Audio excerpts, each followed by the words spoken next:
Viral हुआ, आप लोग सुने हैं ना?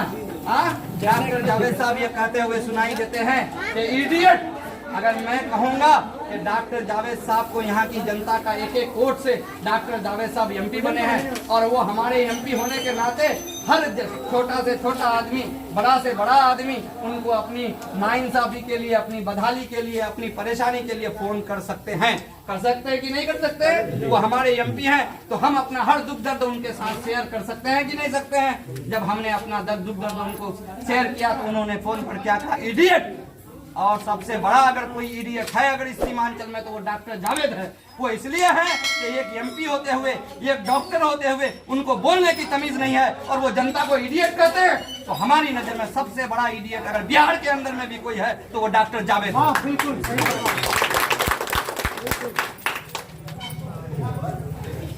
अगर आप कांग्रेस, जेडीयू, आरजेडी, बीजेपी से अगर आप छुटकारा पाना चाहते हैं तो मजलिस की क़यादत, असदुद्दीन ओवैसी साहब की क़यादत, अख्तरुल ईमान साहब की कुर्बानी को तस्लीम करना होगा, तब जाकर के यहाँ की तकदीर और तस्वीर बदलेगी। आप सभी तैयार हैं ना मेरे भाइयों? आप लोगों की नेक तमन्नाओं को पूरी करे। मेरे भाइयों, मेरा मकसद किसी को बदनाम करना नहीं है। हमारा ये आईनी हक है कि जिसको हमने विधानसभा भेजा, जिसको हमने लोकसभा भेजा, अगर उसने हमारा काम सही ढंग से नहीं किया तो हमारा हक नहीं बनता है कि हम उसको गाली दें। हमारा हक ये बनता है कि हम 5 साल जब बीत गया उसका काम नहीं आया। आप लोग शायद हलालपुर की रैली में गए थे, आप लोग शायद बहुत सारे लोग इसमें से हलालपुर की रैली में गए थे। उस वक्त राहुल गांधी ने कहा था कि हमारा प्रत्याशी बूढ़ा जरूर है लेकिन कांग्रेस के शीर्ष पर मैं जवान हूं और यहाँ पर तालबाड़ी में मैं पुल बनाऊंगा और खाड़ी से लेकर के अनगढ़ तक का ये रोड डबल मैं करूंगा। आज तक न राहुल गांधी अपने वादे पर पक्का हुआ, न यहाँ का प्रतिनिधि को उसने काम किया। हाँ, जिसके लिए मंत्री पद का वादा किया था उसको तो मंत्री बना दिया। मंत्री बनने के बाद आपका कौन सा एक काम हुआ आप बता दीजिए? हुआ भाई? मंत्री बनने के बाद कोई एक काम हुआ आपका? नहीं हुआ।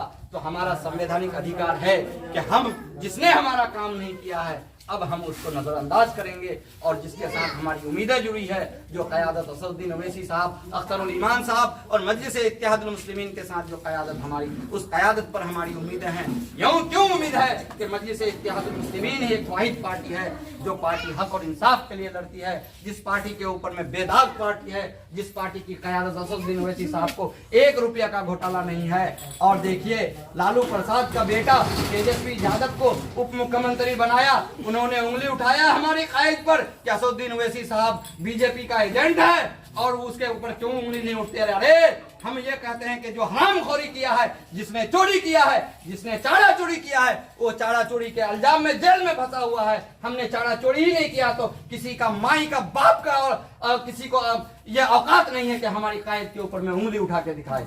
अगर हम सच हैं, अगर हम हक हैं तो हमारे ऊपर क्यों उंगली उठेगी? अरे चोरों के ऊपर ना उंगली उठेगी, चोरों को न जेल होगा। न हमारे असदुद्दीन ओवैसी साहब चोर हैं, न चोरों का साथ देते हैं। इसलिए हमारे असदुद्दीन ओवैसी साहब, हमारे कायद अख्तरुल ईमान साहब पर किसी ने भी एक कहीं पर भी इल्जाम नहीं लगा पाया आज तक। तो इसीलिए मेरे भाइयों, मजलिसी होने के नाते फख्र से कहिए कि हम मजलिसी हैं और हम मजलिस की क़यादत पर यकीन रखते हैं कि मजलिस की जहाँ जहाँ सरकारें मजलिस के क़यादत में है, उस क़यादत में आप देखिए हैदराबाद के अंदर में अभी लॉकडाउन का पीरियड आया, 6.5 करोड़ रुपया अकबरुद्दीन ओवैसी साहब बांटे। उस 6.5 करोड़ रुपया में उन्होंने ये नहीं देखा कि कौन सा मुसलमान का घर है, कौन सा हिंदू का घर है, कौन सा सिख का घर है, कौन सा ईसाई का घर है। उन्होंने हर घर में राशन पहुंचाया, 500 रुपये पहुंचाया। आपके बच्चे अगर हैदराबाद में हैं, मुंबई में है, लुधियाना में है, अमृतसर में है, तो आप अपने नौजवान बच्चों से पूछ सकते हैं।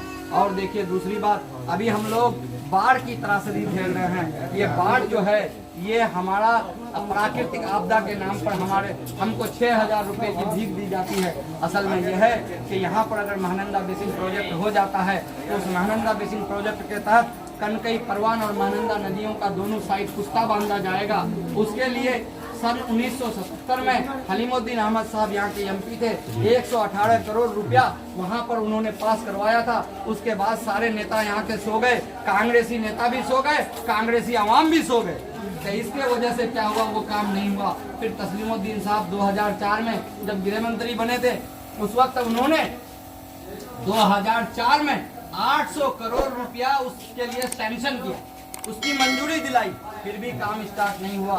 2010 में नीतीश कुमार ने, हमारे बिहार के मुख्यमंत्री ने ये कहा था कि अगर हमको मुख्यमंत्री बनाएंगे तो हम पर इसको महानंदा बेसिन प्रोजेक्ट पर काम करेंगे, और उन्होंने 149 करोड़ रुपया देने का वादा किया। सारी चीजें रिकॉर्ड में मौजूद है। जो तालीम याफ्ता लोग हैं, जो पढ़ाई करते हैं, वो आप नेट में सर्च करके महानंदा बेसिन प्रोजेक्ट के नाम पर देख सकते हैं।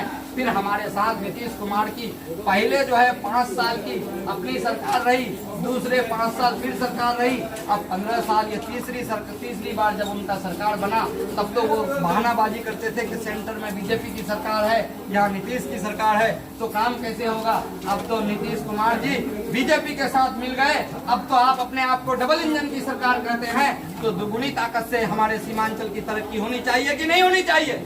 फिर अगर यहाँ की अगर हमारे साथ दोगुनी तरक्की नहीं हो रही है, महानंदा बेसिन प्रोजेक्ट पर आज तक काम शुरू नहीं हुआ है, तो इसका मतलब कि यहाँ बिहार सरकार हमारे साथ गद्दारी कर रही है, नाइंसाफी कर रही है। इस नाइंसाफी के खिलाफ हर जन को उठ करके खड़ा होना होगा, और मजलिस इत्तेहादुल मुस्लिमीन की क़यादत को खड़ा करना पड़ेगा, तब जाकर के हमारी तकदीर और तकदीर बदलेगी इंशाअल्लाह। तो आप लोग खुद बदलने के लिए तैयार है ना भाई? तैयार है ना?